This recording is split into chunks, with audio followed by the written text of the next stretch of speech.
And he looked at him and said, there must be a pony in here somewhere. Sometimes with research, you got to find the pony. So I told Claire, go find a few ponies tonight. So let's give her a nice round of applause.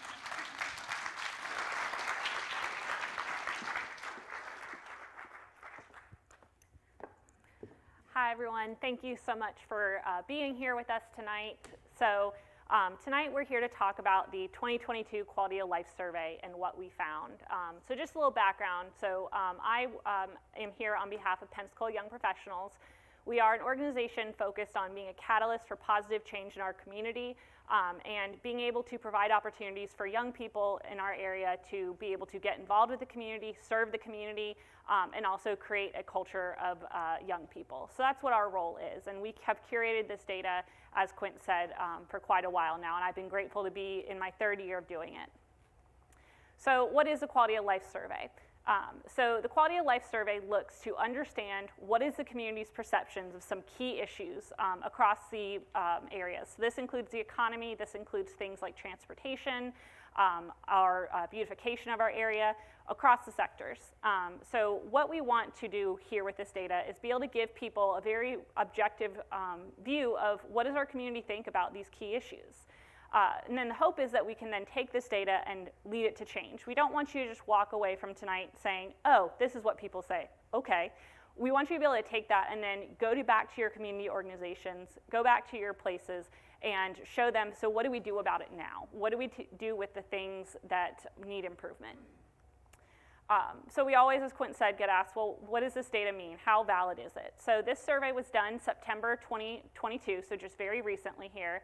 So what Mason-Dixon does is they are calling about 800 respondents in our area, and they are picking those respondents based off the Florida voter registration list. This allows this data to be accurate and representative of our entire community, and this creates a very small margin of error, meaning if we were to survey the entire community, the results of that survey would be within about 5% of the results of the data you're going to see tonight. So we know that it represents our community, and that means our entire community. So things to know, most questions are asked with basically 5 answers that respondents can say that they feel excellent, they can feel good, fair, poor, or they're not sure. So for the sake of making it a little easier to understand the data, what you'll see is that excellent and good responses are just considered a positive response. Fair and poor are considered a negative response, and again, you'll see for some of these that don't know. This is just the top level highlights. We would be here for hours and I would lose everyone if we went through every question. So I'm saving everyone by just doing the highlights. But if you are interested in the raw data, they are available on P&J's website as well as Pensacola Young Professionals website, including the disaggregations by demographics. I'll highlight a couple of them tonight when certain groups answer differently than the majority. But this is something I really encourage you to look at, is especially if questions grab your interest of either areas we do really well in or areas we do poorly in. Look at how different groups of people answered. This includes by income, what commission district they live in, their education background, and see how those groups answered as well. So this is kind of what you'll see on each slide here is you'll see how did we do last year, what's the best year we've ever done, what's the worst year we've ever done, and then are we moving in the right direction or wrong direction. So we have really been fortunate, again, since we've done this since 2008, we have a really rich history of being able to understand how far we've come and where those areas we really need to be paying attention to if they're going in the right direction or wrong direction. So tips for utilizing the survey: feel good about our areas of improve, the areas we've improved in. And there's a lot of them that we've made giant leaps in. But also understand that there are areas where we haven't improved, but that's not something we should necessarily feel negative about, but rather see as those room for opportunities and see them as opportunities for change. So keep focus on those positive outcomes, but also, like I said, be willing to work on those negative ones. So one of the first ones we asked, do you think the city of Pensacola is headed in the right track, the wrong track? So this year, 64% of the respondents said things are headed in the right track. This area jumped almost 10% from last year. So this is one we should be really excited about, as we're really headed back towards our record high of 70%, and we're doing well on this. So again, no group felt differently than the majority. Every group kind of was about that same at 64%. And again, great sign for us. People are feeling hopeful about where we're headed. So for the county, it was a little bit less, but still majority felt we were on the right track. 51% of people said we were on the right track. This is within 1% of how we were last year. And something to note is that when you're looking at that Escambia answer, that's going to include people from, that's going to include the city. So really, it shows that we want to be able to see that county number jumping just like we see that city number jumping. So the fact that it isn't indicates a lot that there are probably a bigger issue in that people's feelings about the county than maybe we're seeing. How would you rate overall quality of life? Just very broad strokes. And this actually went down just by a couple percent, but it's still in the majority, with 63% of people feeling positive about our quality of life. And if you look there, in 2011, that was 48%. So again, an area that, even though we're going down slightly, we've made big improvements in. But we do need to, again, pay attention that we had a little bit of decline, and that's something we're going to watch out for the next few years to see if that continues. So if you look, though, we also asked, do you think that quality of life is going to improve, deteriorate, or stay the same? And what you see is that 11% of people said we had an 11% jump in that improvement rate. So the majority said we're going to stay the same, 47% of people, but we should be excited that people still, though, are seeing that improvement rather than deterioration. So what does that mean, though, that people had that quality of life going down, but they think it's going to improve? What that means is that there is an excitement about the future. So even if people aren't certain about our quality of life right now and are still feeling that maybe it's not the greatest, that they do believe it's going to improve, that there's still that hope for the future, and that's something that we need to focus on. We also ask, what are the most important issues for both the city and the county? So this is a very broad strokes question. They are not given answers. They are just told, what are the most important issues to use? And then Mason-Dixon kind of codes it based off what are those common answers. So what we saw in the county was crime and drugs was the most important issue at about 16.8%, education at 16.6%, and cost of living at 15.9%. Similarly in the city, a lot of the same issues, and these are pretty common. Very rarely do we see these top three issues change. In the city, it was economy and jobs at 23%, crime and drugs at 20%, and cost of living at 12%. So some of the other answers we did see was growth and sprawl, the environment, taxes, and traffic. Those were all up there as well, but these were the top three for both areas. So we also look at job performance of different elected officials. So for Mayor Robinson, 55% of people felt positively, and this is the same as last year. So with this question, we have been polling since 2011. So this is our going into our second strong mayor that we've seen with this question. But Mayor Robinson's answers has been about the same every year we've polled. City Council, so important to note, only city voters were asked their opinion on City Council, and this one has gone up. 2022 is actually the best we've ever done. So even though it's still by 1% negative in terms of the majority, it has gone up by 3% compared to last year, and people are feeling good about it compared to where they've been. County commissioners has also gone up, even though it's still the majority in the negative, 51%. But that's an increase in 4% from last year in terms of that positivity rating. So again, people are feeling better than they did. Superintendent Timothy Smith, we have always, again, since 2011, been polling the superintendent, and we just kind of changes with the person that's in that position. So his rating did go down slightly from 41% to 39%. For the school board, this has stayed, that positivity rating has stayed about the same from 36 to 37%, and the majority, though, still have a negative opinion, though it's been higher. We also, again, leaving leadership, we look at economic conditions. So 67% of people felt that had negative feelings about our economy, and this has gone down. So we saw that jump from 36% positive to 30% positive. However, I think if you look at it, that we would see this in probably most communities in the US. So this is a personal definition. They are not told this is what economic development is, or economic conditions are. And so people are probably considering things like inflation, their economic growth, and unemployment rates. And so it's hard to tell if this is going to be specific to our community, or is this just a part of the national conversation we're having about our economy right now. So this kind of, though, tells us it might be about the national conversation rather than our economy, because people did feel that it's going to stay the same, with more people feeling better about it than last year. So 46% of respondents believe the economy in the next 5 years will stay the same. 30% said it's going to get better. That better number jumped from 21% to 30%. So again, people are feeling a little bit more positive about our economy than they did. So again, indicating more hope for the future. Security and future of jobs, this is another one we should feel good about. So this is the highest rate of not concerned we've ever had. So 52% of people felt they were not concerned about the future of their jobs or their jobs of their loved ones. So as you see, we've had at one point in 2012, 70% of people were concerned. So to be able to jump down to 50 is a good sign for people feeling about our economic conditions locally. Public safety and low crime is an area that has gone down. So we are 71% negative. That positivity rating dropped about 3%.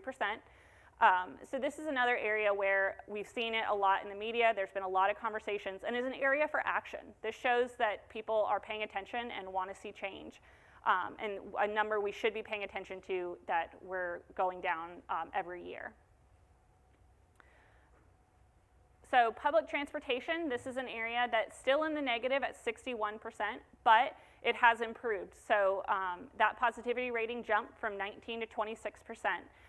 So another area where it's not just about what the majority is. So even if the majority is in the negative, we should feel good about maybe how things have improved over time, because people are saying that they feel more comfortable biking or using the bus and using those other modes of public transportation. Availability of affordable housing, 85% had a negative opinion. This is unfortunately the worst we've ever done in this category, and it's something we're seeing year over year as something that is coming up as concerns. So we need to do more to make our economy match that average house price and improve that stock of house. As Quint was kind of saying before, it's not just a one area issue. This is about a lot of different things, including how many homes we have available, not just the economy aspect of it.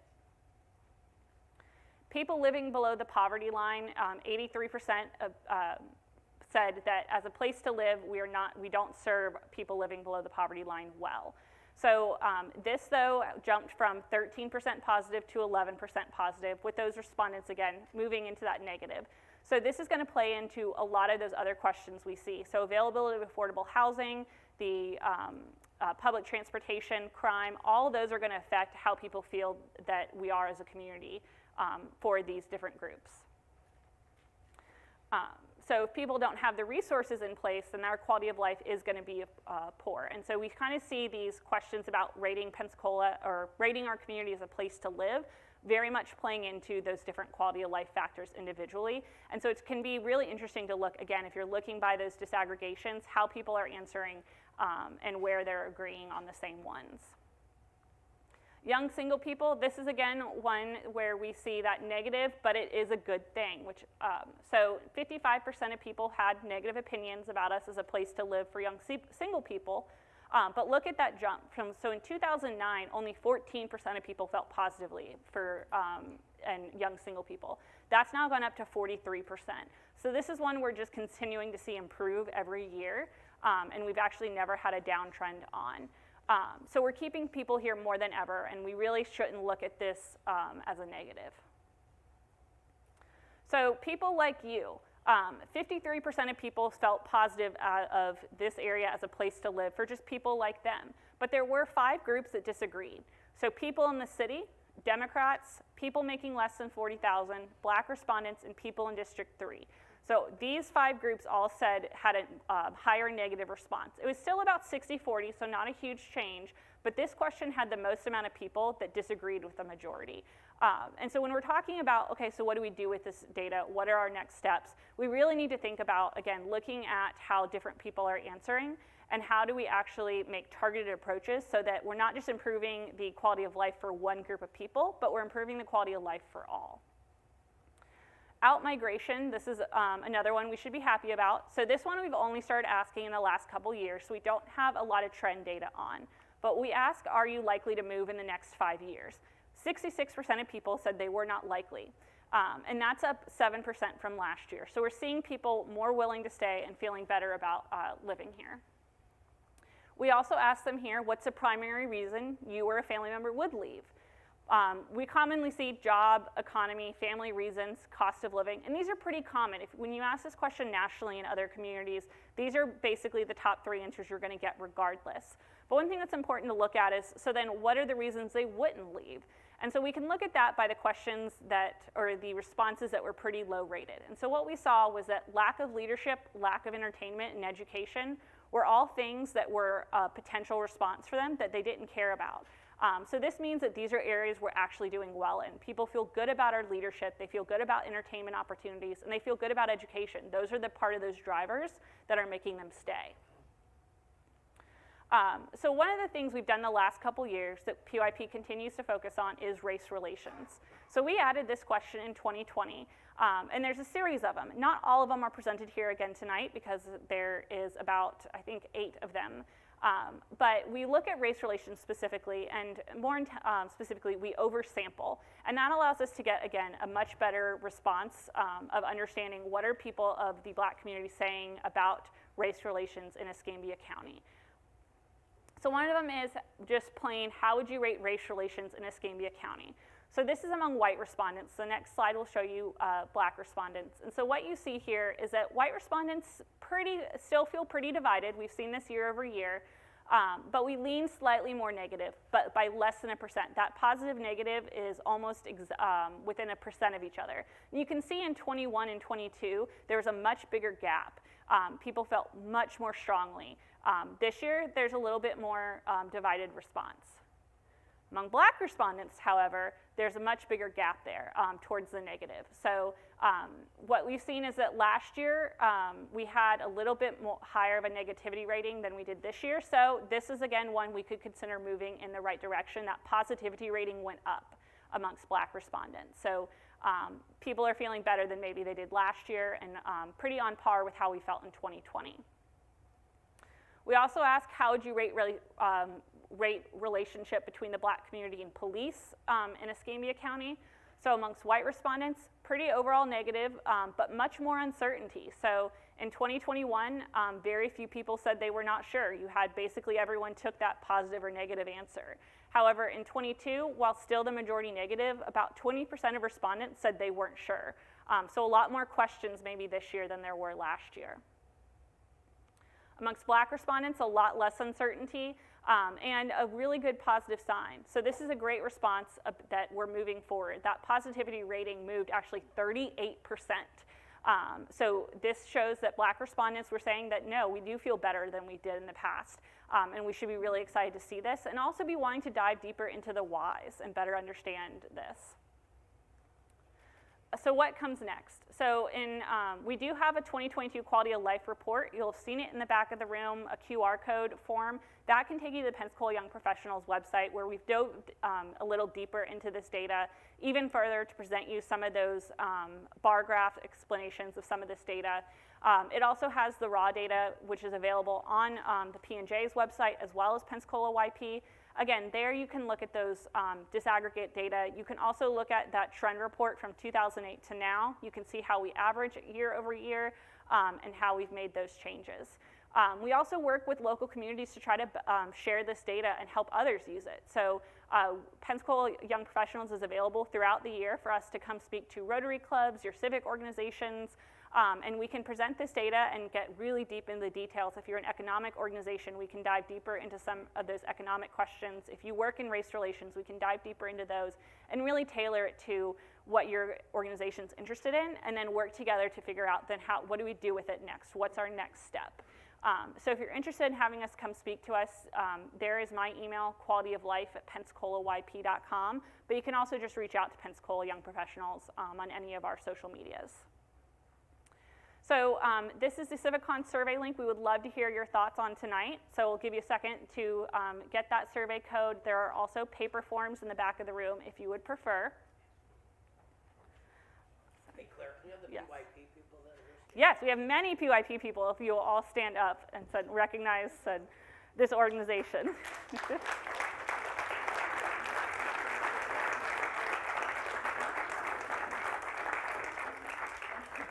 We've been very grateful to work with Quint and CivicCon for all these years to bring this data. It's one of the best things we do, I think, of really allowing young people to have a voice at the table and be part of these community issues. That's what keeps us here year over year. So if you have any questions, you're welcome. I will be right down here to take any questions you have or talk about the data even further. And thank you all.